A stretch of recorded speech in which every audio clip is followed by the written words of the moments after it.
Bueno, muy bien, hermanos. Buenos días a todos. Vamos a orar para empezar este tiempo de escuela dominical y que una vez más Dios sea quien dirija todo lo que hablemos en esta mañana y Él sea quien nos hable por medio de su palabra, ¿no? Como siempre estamos acostumbrados a que Él lo haga de esa manera. Así que vamos a orar una vez más y comenzamos.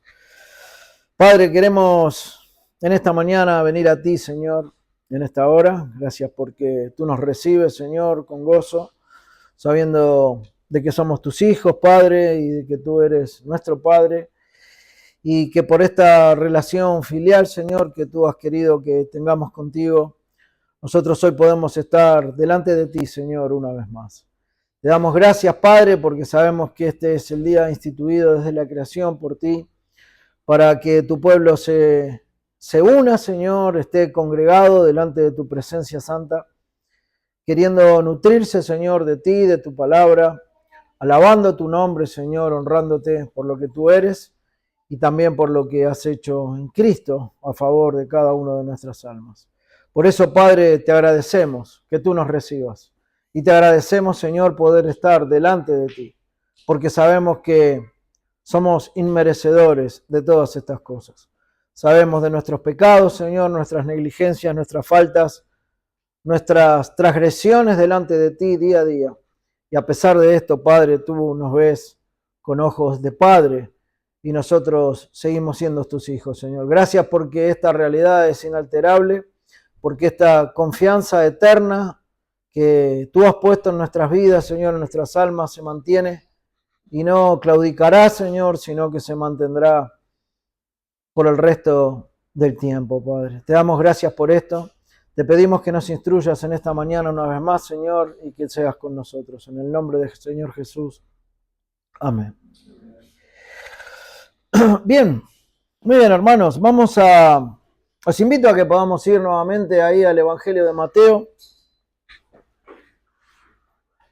en el capítulo número 6. Estuvimos viendo la semana anterior,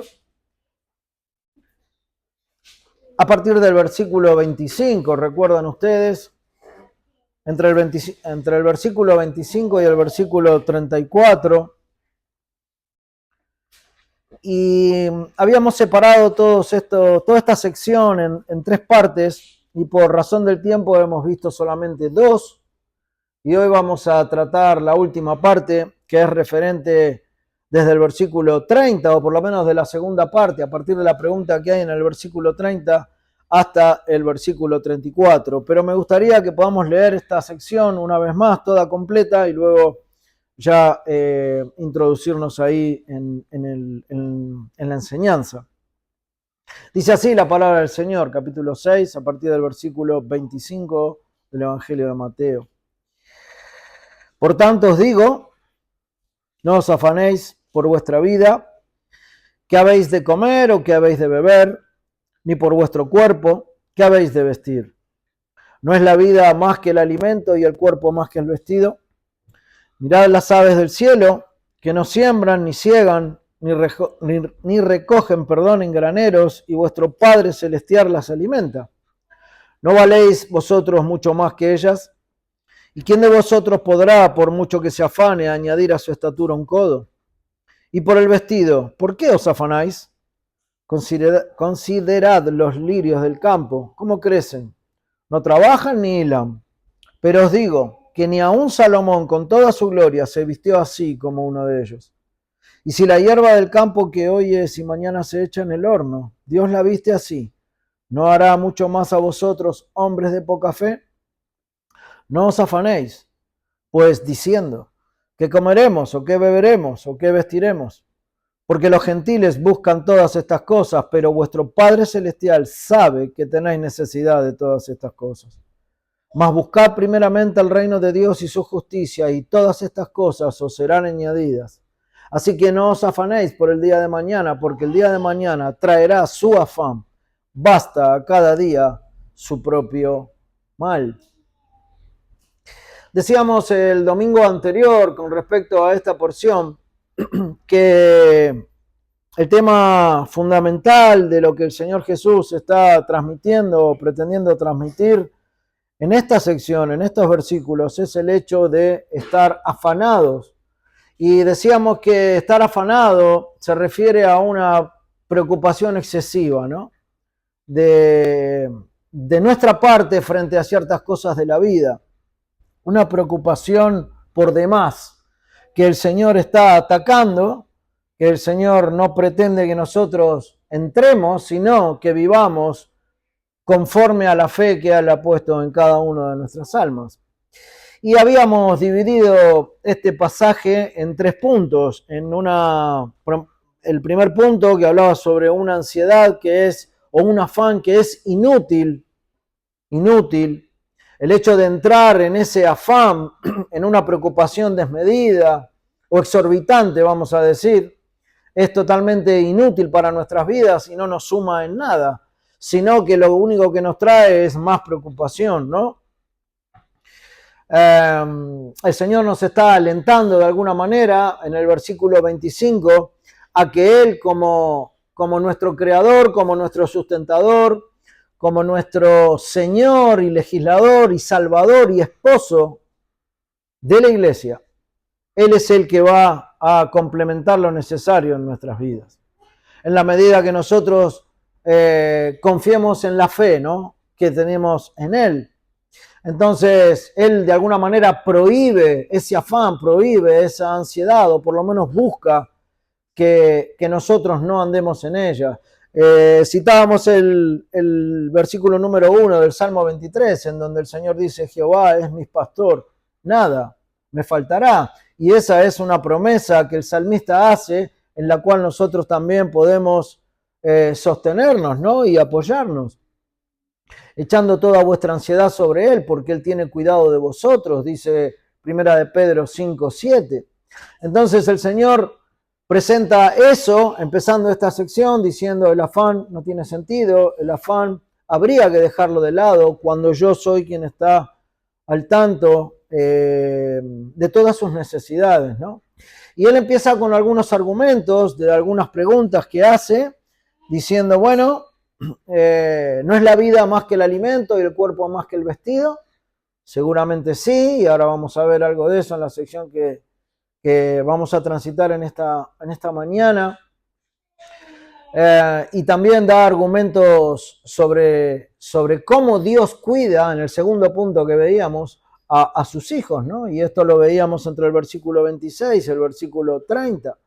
Él está dando algunos ejemplos visuales, ¿no? Está hablando de las aves del cielo, cómo el Señor las sustenta, cómo sea cual fuera, el ave es sustentada por el Señor con las necesidades que ellas tienen, que el Señor les provee día a día, cuanto más a nosotros. Y luego también da otro ejemplo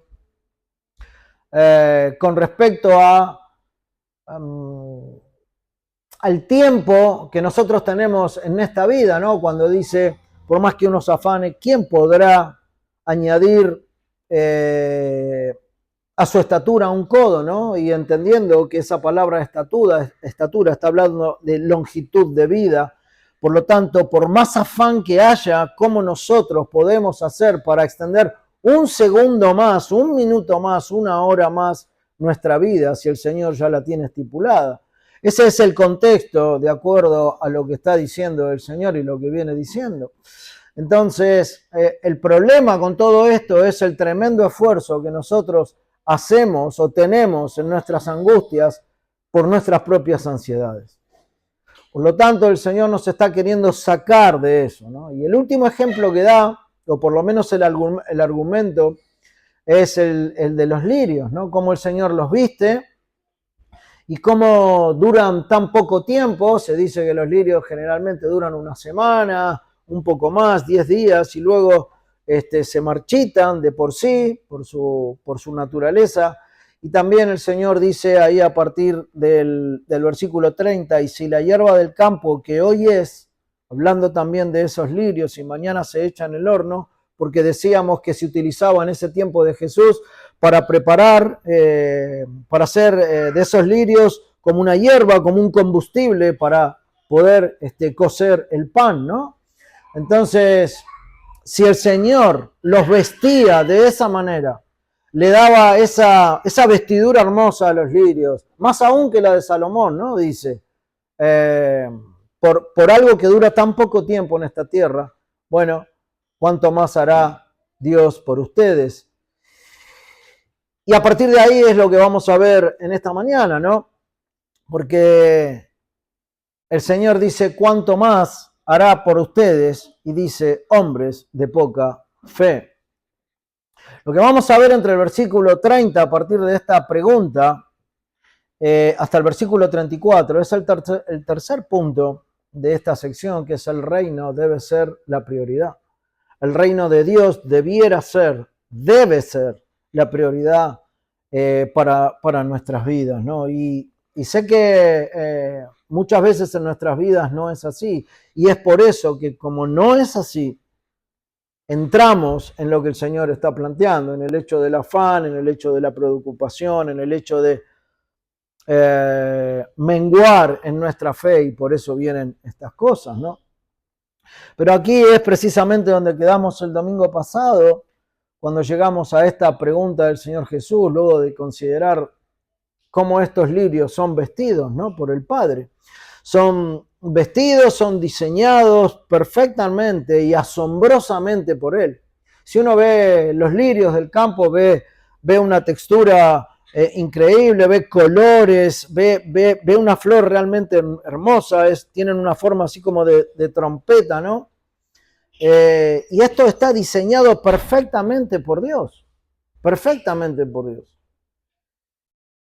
Pero a su vez duran poco tiempo, tienen poco tiempo sobre esta tierra. Como dice el pasaje, ¿no? Luego son echados al fuego. Ahora, si Dios así los diseña, ¿no? Con esa perfección, con esa hermosura, digamos, los viste hermosos y les da vida para un final que pareciera sin sentido, quizás, ¿no? Porque a pesar de que son cortados y echados en el fuego y tiene un fin, porque eso produce un combustible, por lo menos ese era el pensamiento de lo que el Señor Jesús estaba diciendo, para poder cocer el pan o para poder generar fuego, vamos a decir. Pareciera un sentido poco provechoso, ¿no?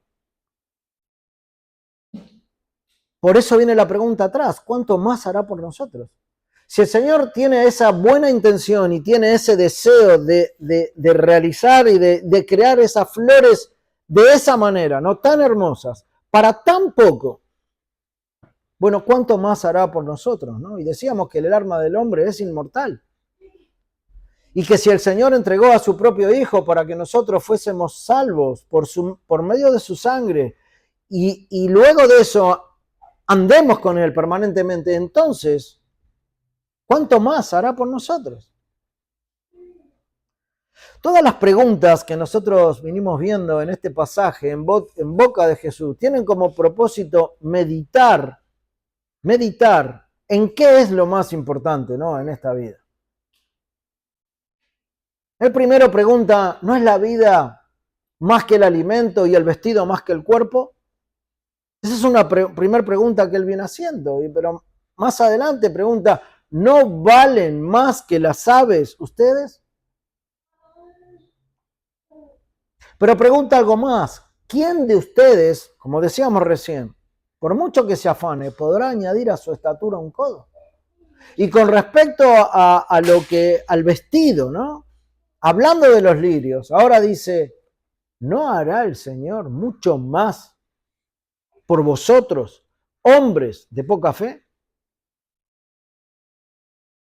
Sin duda, cada uno de estos cuestionamientos que el Señor está poniendo dentro de esta sección tiene una respuesta muy clara y muy fácil de responder para nosotros. No necesitamos tener demasiado entendimiento o ser intelectualmente profundos o tener una gran teología para poder responder estas preguntas básicas prácticamente, ¿no?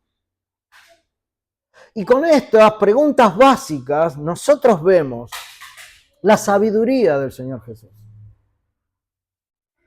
Es asombrosa la sabiduría del Señor. Y yo pensaba en esto ¿Cómo Él puede llevar a una persona que está sumida en la preocupación grande, en una preocupación excesiva, en un afán? ¿Cómo puede, por medio de unas preguntas tan sencillas, de cosas palpables de todos los días, cómo puede llevarlo fácilmente y claramente, con ejemplos muy sencillos, a lo que encierra una verdad espiritual para nosotros? Son preguntas fáciles de responder.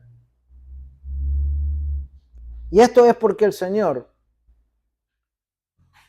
a quien acudimos precisamente por esta sencillez, generalmente, nosotros vemos cosas muy sencillas que Él explica para poder entender la verdad reveladora de su palabra para nosotros, con ejemplos prácticos que nos llevan a pensar, claro, ¿cómo no lo puedo ver de esta manera, no? O sea, estas preguntas nos llevan a abrir los ojos y decir, sí, claro que es así. Ahora, ¿por qué nosotros podemos decir, sí, claro, el alimento no es más importante que el cuerpo o que la vida? Claro que sí, el Señor tiene razón. Pero ¿por qué podemos decir sí tiene razón? Por la fe que Él ha puesto en nosotros. Porque consideramos que su palabra es verdad y porque su espíritu está alineado al nuestro. Y nosotros ahora podemos decir sí. Lo que pasa es que no lo estaba viendo con claridad. Estaba tan preocupado que no podía ver. Pero ahora el Señor con estas preguntas sencillas me lleva a ver, sí, claro. Me lleva a decir, sí, claro. Claro que sí, Señor. Entonces es tremendo, ¿no? Es grande cómo el Señor con algo tan sencillo nos pone de nuevo en el lugar exacto. ¿Cómo no puedo verlo así a veces, no? ¿Cómo es que estoy en una situación de preocupación excesiva si conozco la respuesta? Si el Señor me dio fe para creer en Él, ¿no? Si Él está y sigue comandando mi vida y lo hará por toda la eternidad. Ahora, cuando nos preguntamos esto, también hay respuesta a este interrogante, ¿no? Y la respuesta es precisamente el diagnóstico que Él da. De aquellos que han olvidado las respuestas a esas preguntas sencillas. Porque en todo momento, o en muchos de los momentos de nuestras vidas, nos olvidamos las respuestas a estas preguntas sencillas. Nos olvidamos las respuestas. Y el diagnóstico está incluido en la última pregunta, o parte de la última pregunta, que el Señor hace en el versículo 30, en el final, cuando dice, hombres de poca fe. Ese es el diagnóstico. Ese es el diagnóstico. ¿No hará mucho más a vosotros, hombres de poca fe? Lo que está diciendo el Señor Jesús, esta es la enfermedad que ustedes tienen. Esta es la enfermedad que nosotros tenemos. Este es el problema de base. Y algo de eso hablamos o expusimos al pasar el domingo anterior. Pero ahora, hermano, yo quiero detenerme unos minutos aquí. Porque esta apreciación de Jesús no es poca cosa. No son 4 palabras más que están incluidas aquí en esta pregunta. No es un mínimo concepto que se da en 4 palabras como para rellenar la pregunta de base. No, de ninguna manera. Sino que estas 4 palabras, hombres de poca fe, están encerrando el gran problema que nosotros tenemos en nuestras almas.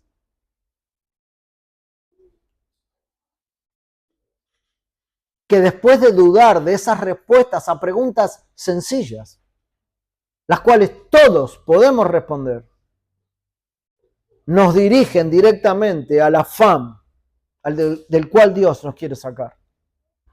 Por eso caemos ahí, porque somos hombres de poca fe. La expresión hombres de poca fe es es conocida en el contexto bíblico o espiritualmente y se refiere a personas que creen, sí, pero cuya fe es débil. Es una fe vacilante, es una fe que fluctúa o que se ve afectada por la duda o por el miedo, ¿no? Por el temor. El temor a lo que pasará, cómo serán las cosas, a lo que sea, pero por miedo también.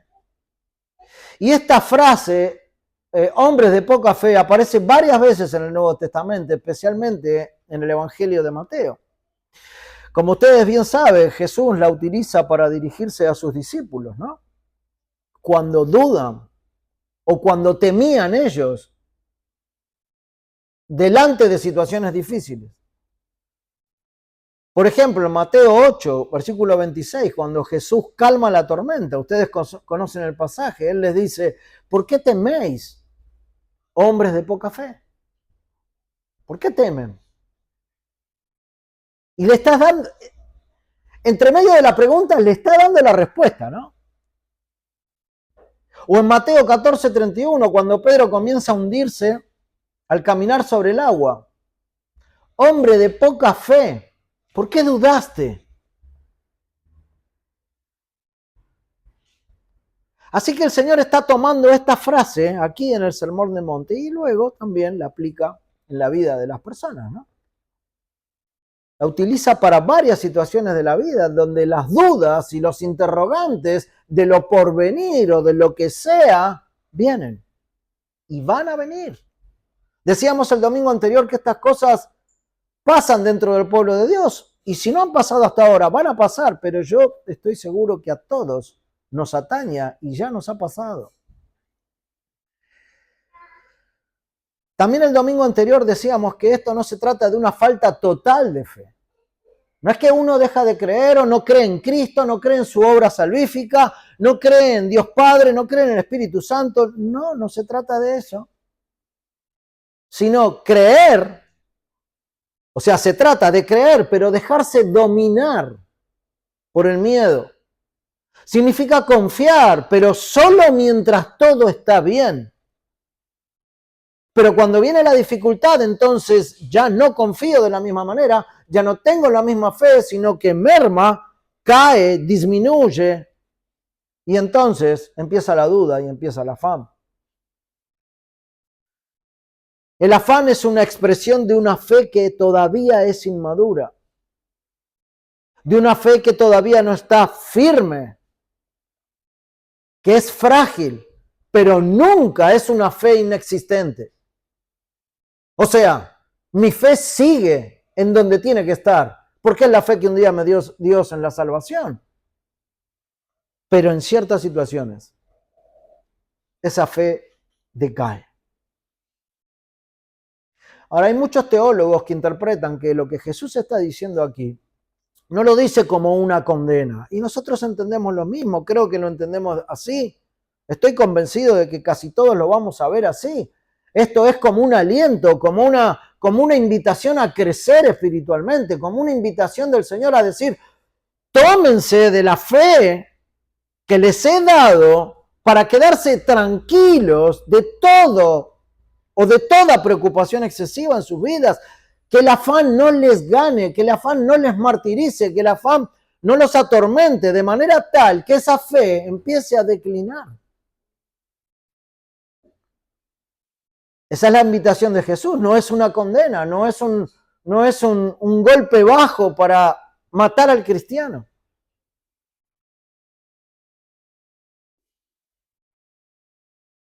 Es para fortalecer la confianza.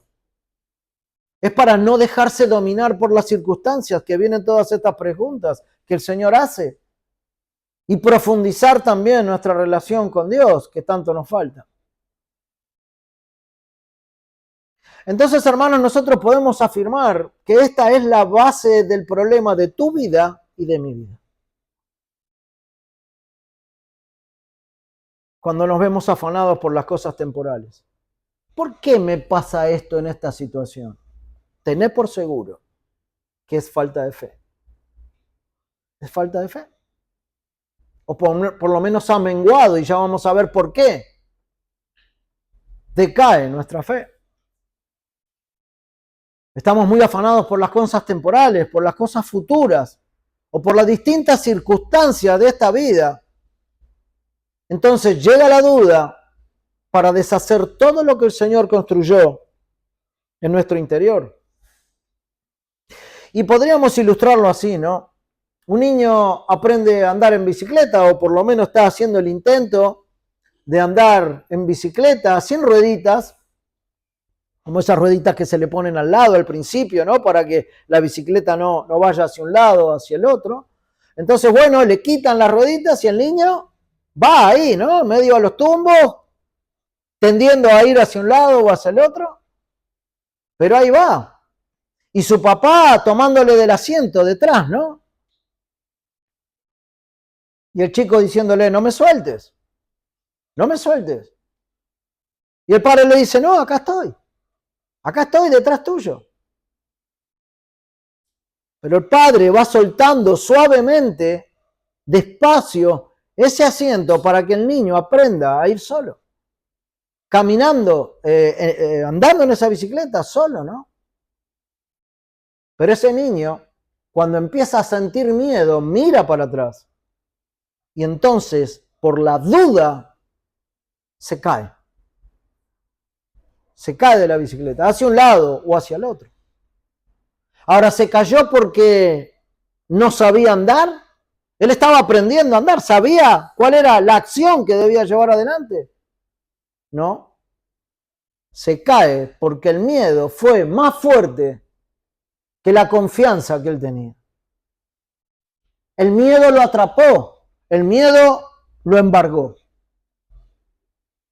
Miró hacia atrás y se cayó. O aquel joven, ¿no? Que quizás estudió por muchísimas semanas. Muchos de ustedes estudian. Bueno, espero que estudien. Y por muchas semanas, preparándose para un examen, para un parcial, para lo que sea, para una prueba escrita. Hizo muchos resúmenes, hizo muchos ejercicios, practicó. Pero la noche anterior empieza a pensar, bueno, seguramente me vaya mal. No sé si sé absolutamente todo. Hay muchos que son más inteligentes que yo, mejores.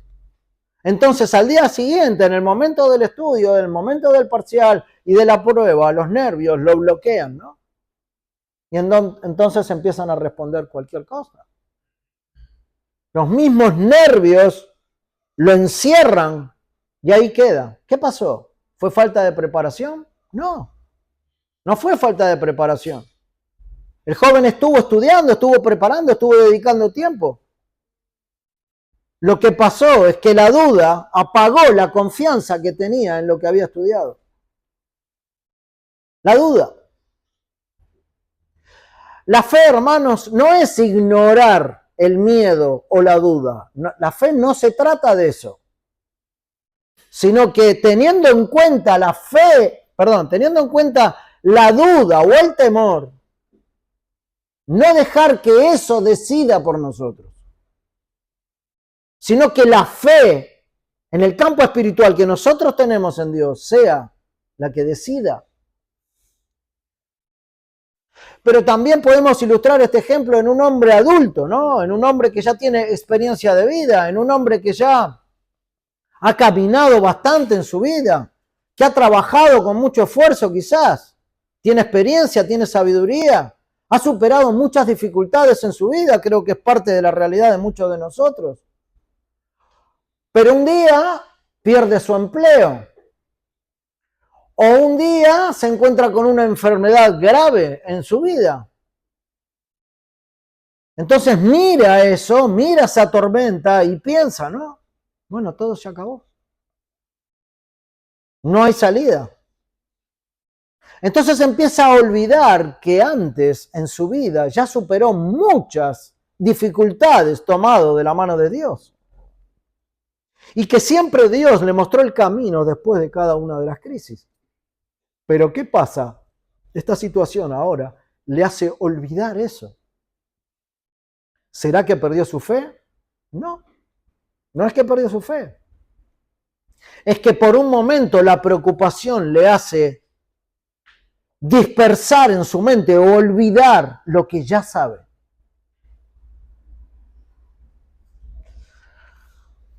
La fe madura, la fe que no es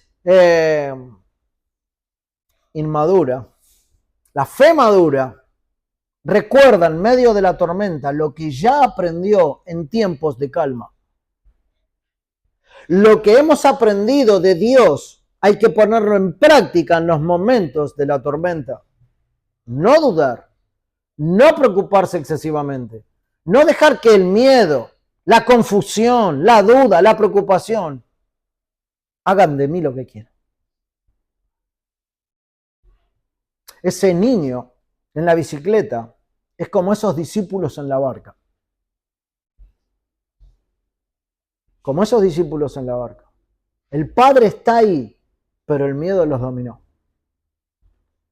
El joven en ese examen es como Pedro. Tenía capacidad, tenía preparación. Él había caminado con Cristo, conocía de la fe, de Cristo, de la salvación, de absolutamente todo. Pero el enfocarse en el temor, y cuando se enfocó en el temor, perdió la seguridad.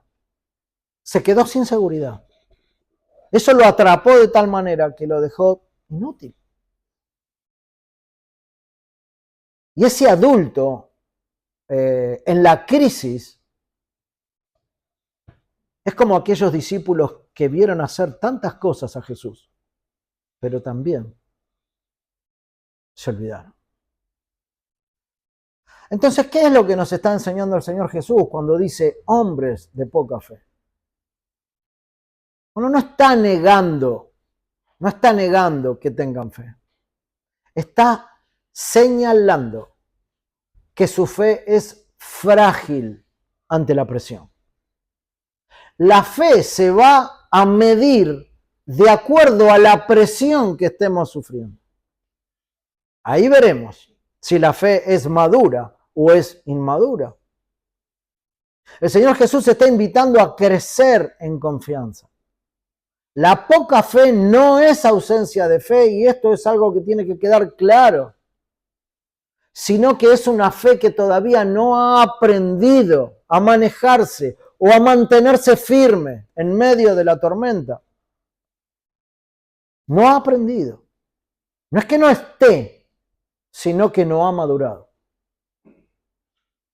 Entonces, luego de darles el diagnóstico por lo cual vuelve el afán rápidamente, les exhorta a que ya no se afanen por qué van a beber, por qué van a vestir o por qué o qué van a comer. Porque esta es una conducta que tienen los gentiles. Dice así el versículo 31, no os afanéis, pues diciendo, ¿qué comeremos? ¿O qué beberemos? ¿O qué vestiremos? Las palabras del Señor Jesús están trayendo el ánimo de confiar solamente en Él, aunque la necesidad esté apareciendo, aunque la preocupación esté aumentando, aunque esas cosas indispensables e imperiosas que nosotros necesitamos sean una preocupación hoy en día, el Señor dice, no se afanen. Es reiterativo, dijimos que esta palabra afanarse aparece 5 o 6 veces en esta sección. Y es el punto principal del pensamiento del Señor Jesús. De alguna manera Jesús les está diciendo su fe es pequeña y por eso dudan de mi providencia hacia ustedes. Por eso están dudando. Y eso le produce afán en querer solucionarlo como el mundo lo soluciona. Con sus propias fuerzas, con sus propias manos, con sus propios métodos. El mundo soluciona las cosas así. Los gentiles solucionan las cosas así. Y ustedes ya no son gentiles. Ustedes ya no viven sin fe y sin esperanza en aquel que provee todo. Así que ustedes crean en mí, eso es lo que está diciendo el Señor Jesús. Mi Padre sabe muy bien de cuántas necesidades tienen ustedes y las tiene bien en cuenta, ¿no? No os afanéis, pues, diciendo qué comeremos, o qué beberemos, o qué vestiremos, porque los gentiles buscan todas estas cosas. Ahora, ¿qué significa gentiles aquí, no? Porque quizás alguno todavía pueda no reconocer este concepto. Bueno, en los tiempos de Jesús, los gentiles eran los que no pertenecían al pueblo de Dios. Había prosélitos que no eran judíos de nacimiento, pero sí que habían tomado las costumbres judaizantes, eran de otros lugares, pero sí entendían y vivían las costumbres judías. Pero los gentiles eran aquellos que no eran del pueblo judío y sí seguían sus costumbres. O sea, personas que vivían prácticamente sin una relación con el Dios de Israel. Y tampoco tenían confianza en Dios, ¿no? Por supuesto, porque no creían en Dios. Entonces Jesús les está haciendo ver que ellos eran los que se manejan así, confiando en seguir por ellos mismos adelante en sus vidas, tratando de salvar sus necesidades y todas sus cosas. De esa manera se manejaban los gentiles. Pero que aquel que se afana demasiado, siendo hijo de Dios, está manejando y viviendo su vida como si fuera un gentil. Los gentiles buscan todas estas cosas. Ahora, yo me pregunto, ¿el Hijo de Dios no busca comer, vivir y vestirse? Y sí. Es una necesidad lógica y básica de todo ser humano.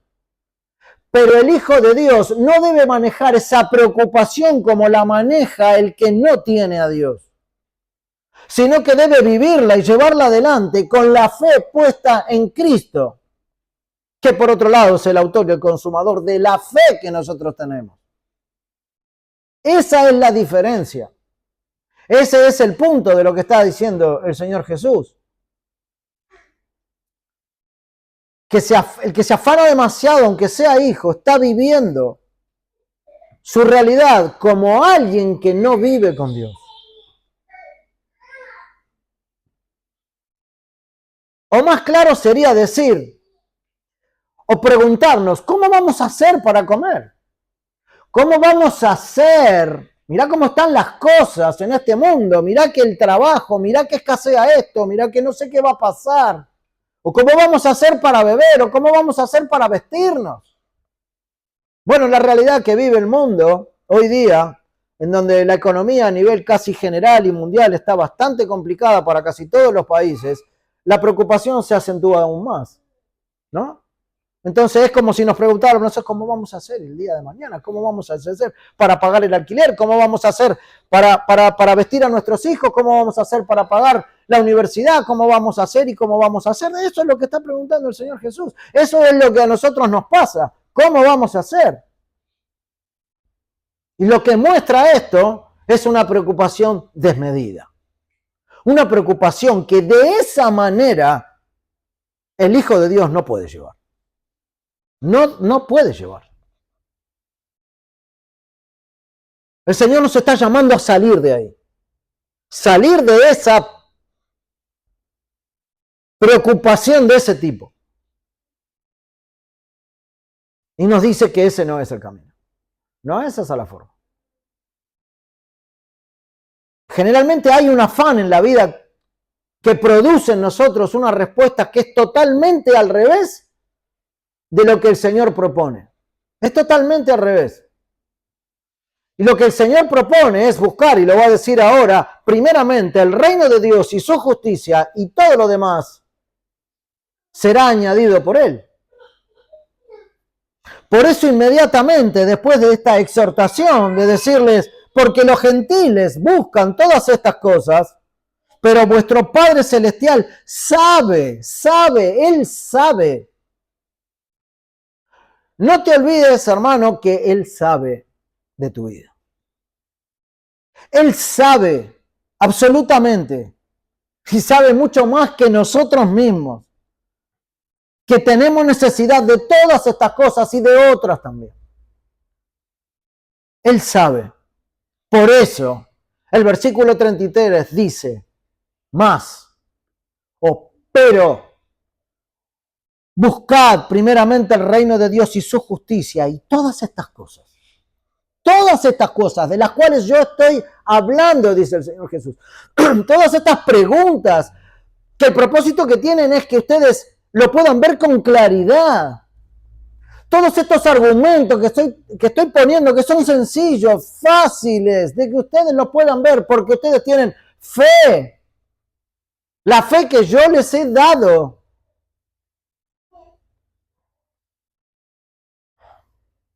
Entonces, lo que tienen que hacer es el camino inverso. No es buscar la añadidura y después buscarme a mí. Yo sé cuáles son sus necesidades, pero busquen primeramente el reino de Dios y su justicia. Y esta es la solución a toda esta encrucijada, vamos a decir, ¿no? Que generalmente se acerca y se apodera de nuestras vidas. Esta es la salida a lo que el Señor Jesús está tratando de aclarar y decir. Él va a dar el camino exacto para destruir todo afán provocado por la falta de fe. Él va a dar el antídoto que produce que el Hijo de Dios pueda vivir en esta tierra refugiado del afán y la preocupación excesiva que pretende venir a Él y a nosotros todo el tiempo. Es así. Entonces el Señor dice, mas buscad primeramente el reino de Dios y su justicia y todas estas cosas, absolutamente todas, serán añadidas, todas. ¿Qué declaración, hermanos, tenemos aquí? Tremenda declaración de Jesús que acomoda las ideas fallidas que nosotros tenemos al poner la vista en la preocupación y en el afán. ¡Qué declaración! Y a veces, bueno, es un versículo que utilizamos muchas veces porque las situaciones diarias de muchos de nosotros necesitan la aplicación de este versículo. Generalmente llegamos cuando charlamos con muchos hermanos o cuando charlamos con nosotros mismos en decir y en entender que la verdad no estoy haciendo esto. Y como no estoy haciendo esto y como no voy por este camino, que es un camino perfecto, es un camino que pertenece a la verdad de Dios, es un camino que es bueno para nosotros, es un camino que es lo que tenemos que hacer. Entonces, por eso estoy afanado, preocupado, y por eso mi fe mengua y disminuye.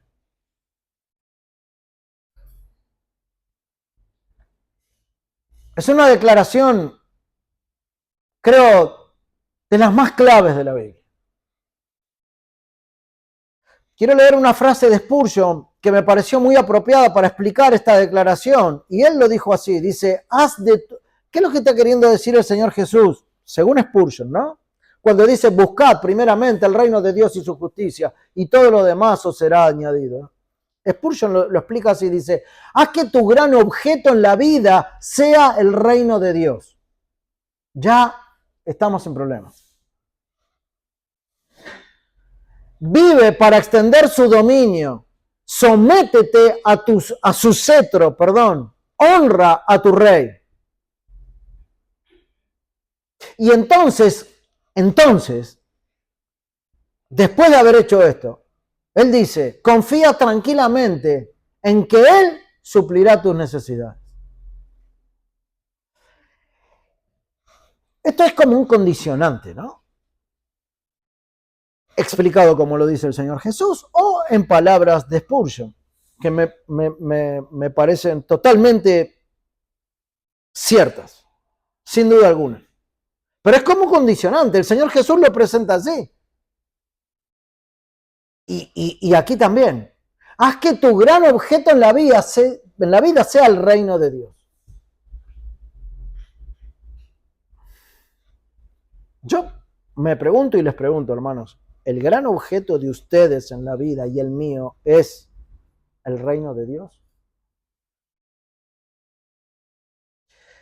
vivimos para extender su dominio, o sea, el dominio de ese reino en esta tierra, sometiéndonos al cetro de Dios, honrando a nuestro Padre, o sea, al Rey de este reino.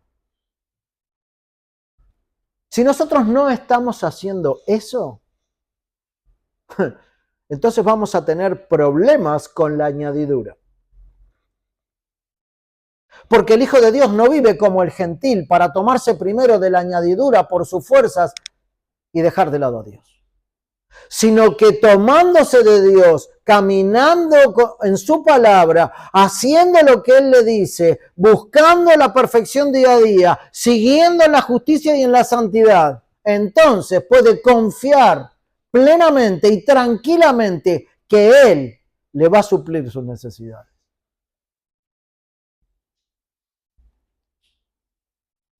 Spurgeon insistía en que el reino de Dios no puede ser un interés secundario en la vida de los hijos de Dios. A veces en nosotros es secundario.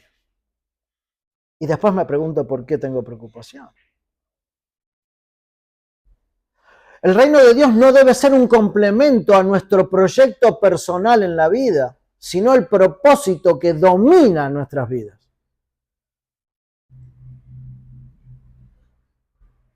Spurgeon decía que muchos quieren que Dios bendiga sus planes, pero el llamado es vivir en los planes o para los planes de Dios. Y es por eso que a veces las cosas no resultan. Y esta es la diferencia generalmente. No estamos muy dispuestos en vivir para Él, sino para nosotros mismos. Y esto es algo en lo cual cada uno de nosotros tendrá que meditar y ver de verdad, realmente, si estamos viviendo así. Porque el Señor dice, más primeramente buscad. No es secundariamente, o no es después. El Señor dice, primeramente buscad.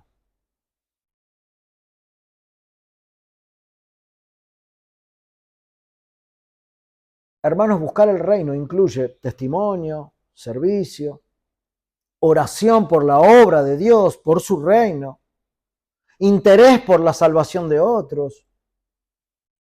No es algo interno,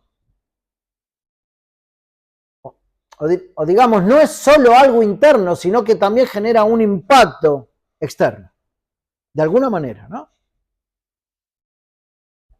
No se puede pedir provisión a Dios como rey sin querer obedecer su autoridad.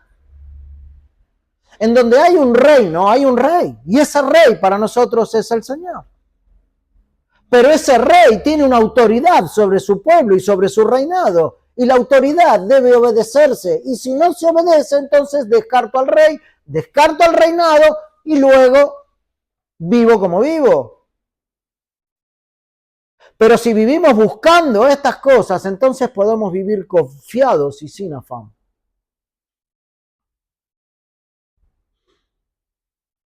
También Spurgeon habló bastante sobre la ansiedad excesiva, ¿no? Decía que preocuparse constantemente por lo material es vivir como si no tuviéramos un Padre Celestial. Y estoy totalmente de acuerdo con esto. Totalmente de acuerdo. Y espero que ustedes también. Ahora, esto no significa no trabajar, estar despreocupado, no planificar. Significa no vivir dominado por el miedo. Solo eso. Eso es lo que significa. No hacer del dinero nuestra seguridad.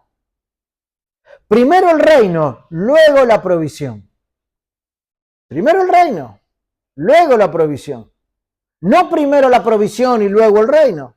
Porque no funciona así en la mente de Dios. No funciona así en las palabras de Jesús. Cuando el orden es correcto, lo que nace es la paz. Cuando el orden se invierte, lo que predomina es la ansiedad.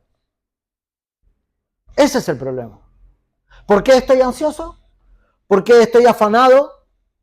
Bueno, no estoy buscando el reino de Dios y su justicia.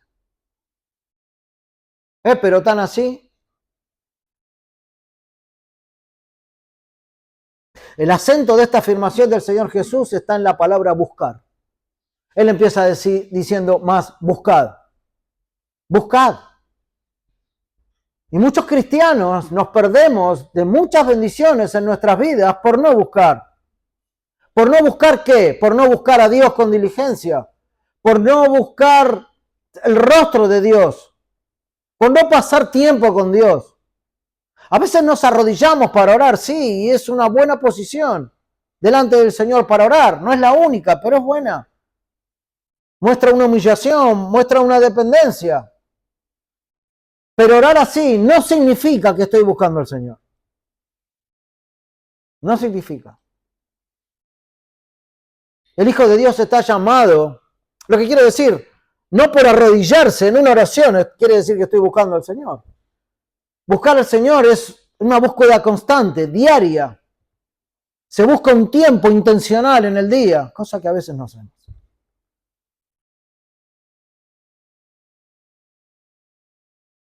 Además significa que debemos pensar más, aún más acerca del reino y de nuestra relación con Dios y sobre todo acerca de nuestro futuro eterno. Porque la Biblia dice, poner la mira en las cosas de arriba.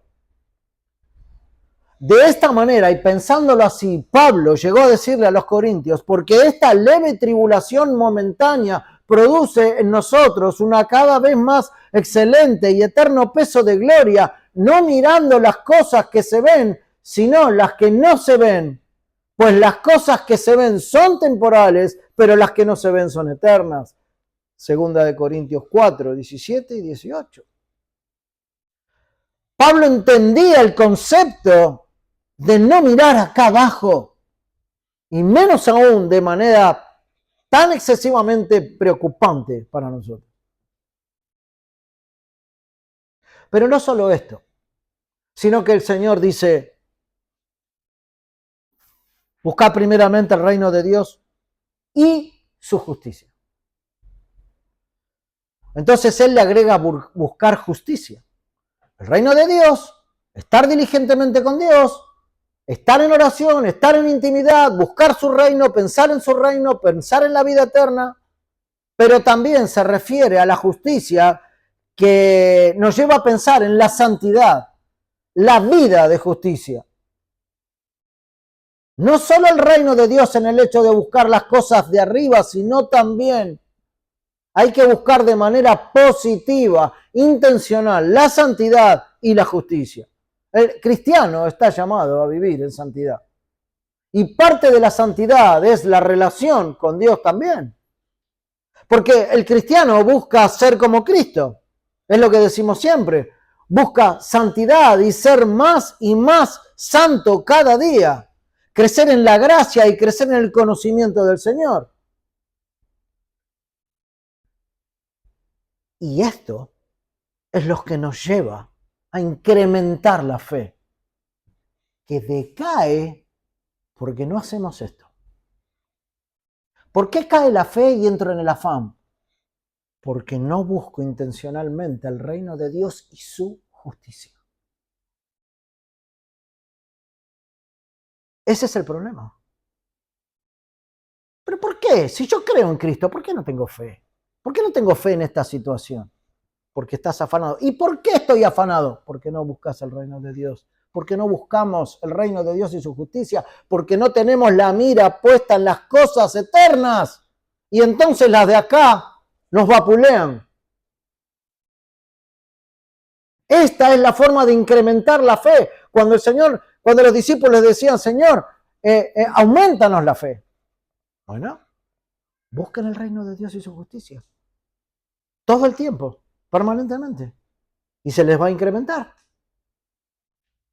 Así funciona. Y entonces nosotros podemos afirmar que si el afán llegó, hermano, a tu vida, a mi vida. Si la preocupación y las dudas nos están aquejando hoy día y si mi fe disminuyó, este es el problema. Es que no estoy buscando diligentemente el reino de Dios y su justicia. Porque si lo estuviera haciendo, estaría bien equipado para enfrentar todo tipo de afán. Estaría bien equipado. Estaría saturado de la palabra de Dios. Estaría lleno, rebalsando por todos lados la palabra de Dios en mi vida. Entonces esto sería bastante menor. La preocupación, el problema. Cuanto más santos seamos, más cerca estaremos de Dios y mayor será nuestra seguridad y por consiguiente nuestra dependencia de Dios. Esto es lo que nos pasa. De repente sale algo mal en la vida y vamos a Dios en oración y en el momento en que lo hacemos, el Espíritu nos muestra que la verdad es que hace meses, hace semanas que no estoy dependiendo y no tengo una relación íntima con el Señor. Nos damos cuenta de lo perezosos que fuimos. ¿Cuánto tiempo pasamos sin buscar el rostro de Dios? Esto es lo que sucede, hermano. Esto es lo que sucede. Por eso cuando venga el problema, si esta es la condición, si esta es la situación, cuando venga el problema, de seguro que vamos a desmayar. De seguro. Hermanos, si queremos buscar algo por qué afanarnos en esta vida,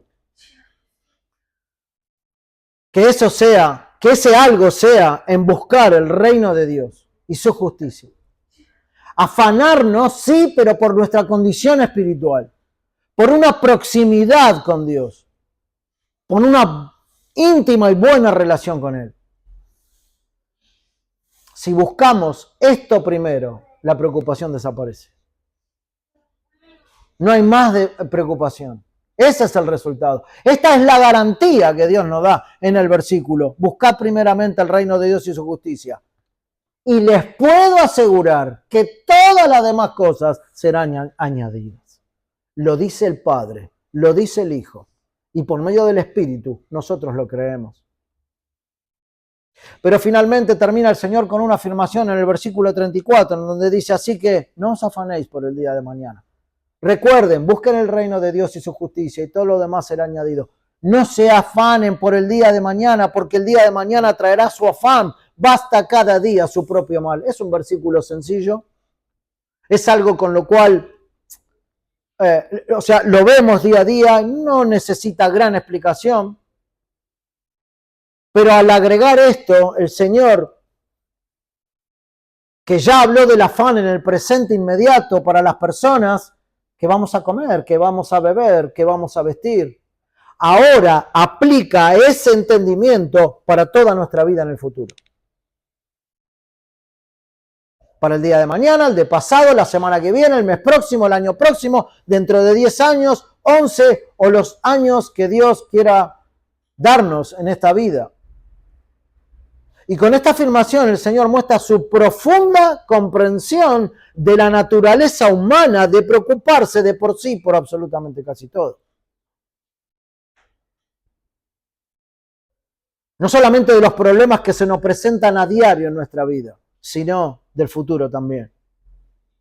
Y todos vamos a convenir, hermanos, en que no se puede encontrar en ningún otro libro el análisis del afán como se encuentra en la Biblia. ¿Por qué? Porque el Señor lo conoce perfectamente y sabe minuciosamente cómo nos ataca a nosotros este problema día a día. Nuestro Señor está mostrando una comprensión definitiva, absoluta, de toda situación en la vida de las personas. Porque la preocupación es una realidad concreta, como decíamos el domingo anterior, es una fuerza, es un poder que se levanta en medio nuestro. Pero ahora, la intención de la enseñanza de Jesús es poder entender cómo se maneja. Es poder mostrarnos cómo se levanta dentro nuestro y explicarnos, ¿esto sabes por qué pasa? ¿Sabes, hijo, por qué te pasa esto? Porque estás despreciando mi unión con vos. Estás dejando de lado mi relación. De alguna manera te estás alejando de mí. Entonces la fe disminuye, el afán te abruma y entras en esta variante. El día a día es suficiente en sí mismo y hay que contentarse con eso ya. Por eso la preocupación acerca del futuro es completamente inútil para el Hijo de Dios. No consigue nada. Y somos muy lentos en ver esto muchas veces. Nos preocupamos sobremanera por todo lo que va a venir, muchísimo más adelante. La preocupación no sirve para nada, hermanos. El Señor conoce el futuro, nosotros no. Muchas veces nos proponemos un futuro en nuestras mentes y vivimos de acuerdo a ese pensamiento. No porque va a pasar tal o cual catástrofe que pensamos que puede venir. El hecho de quedarme sin trabajo el día de mañana, ¿qué vamos a hacer? El futuro de mis hijos o cualquier otra cosa negativa, vamos a decir, que pensemos para más adelante en nuestras vidas, quizás nunca sucederán. Quizás nunca sucederán. Pero esta actitud dice que en cierto sentido mi futuro me preocupa demasiado. Y esta es una lección que muchos de nosotros necesitamos aprender. No solo debemos aprender a dividir nuestra vida en este mundo en segmentos de tiempo, sino a poner toda nuestra vida desde el principio de la salvación para los hijos de Dios hasta que el Señor nos lleve a su presencia, confiando plenamente en Él día tras día. Pero confiados, tomados de Él, tomados de una íntima comunión con Él. Así que en definitiva, ¿qué está enseñando Jesús? No está diciendo que comer o vestirse o beber sea malo, no beber en demasía, sino beber como cosas necesarias. Él está señalando la diferencia de mentalidad. ¿Cómo encarar estas cosas? El Hijo de Dios tiene una forma de encararlas. ¿Cuál es la forma? Buscad primeramente el reino de Dios y su justicia, y todo lo demás será añadido. Es una promesa fiel de parte del Señor para su pueblo. La idea central es vivir como si todo dependiera únicamente de nosotros. Va a producir ansiedad, sin duda alguna. Vivir confiando en Dios, lo que va a producir es paz y va a ordenar nuestras prioridades. Esto es lo que el Señor Jesús quería decir, o por lo menos lo más acertado y cercano posible a la realidad de aquellos que le escuchaban. Pero esto, hermanos, es para nosotros, porque nosotros vivimos en un mundo totalmente convulsionado, en un mundo en el cual la preocupación es cosa de hora tras hora en nuestras vidas. Pero el Señor nos da la solución y nos explica que primero es Él y lo demás, tranquilos, el Señor va a añadir. Amén. Oremos y terminamos. Padre, una vez más queremos darte gracias porque sabemos, Señor, que toda verdad proviene de ti y estamos confiados en eso. Pero, Padre, en el día a día, tú sabes que somos negligentes, Padre, y no confiamos plenamente.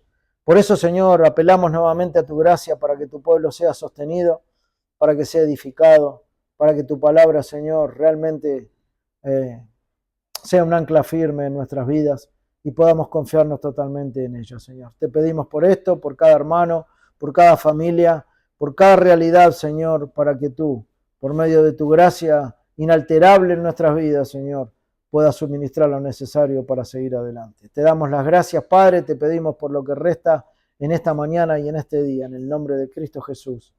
Amén.